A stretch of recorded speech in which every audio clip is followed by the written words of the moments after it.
Good morning everyone, welcome to Priya blog. আজকের ভিডিওটা বিছানা থেকেই শুরু করলাম। তো বিছানার মধ্যে আমি নেই, আমার বিল্লু আছে। তো সে এখন অঘরে ঘুমাচ্ছে আর সাথে একটা পুতুল ধরে। জানি না এ কখন উঠবে, এর মতো ঘুমোক, আমি আমার কাজবাজগুলো সেরে নিই। আর এদিকে সেরকমভাবে কিছু ব্লগ শ্যুট করা হয়নি নানান ব্যস্ততার জন্য।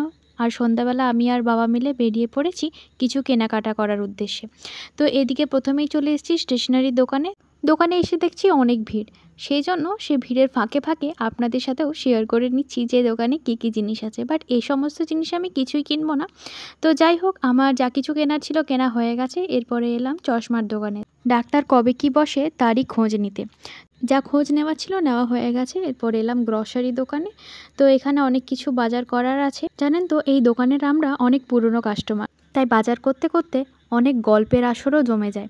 তো এখানে যা কিছু নেওয়ার ছিল কেনাকাটি করার হয়ে গেছে। এরপরে আমরা এলাম মিয়া মোড়ে।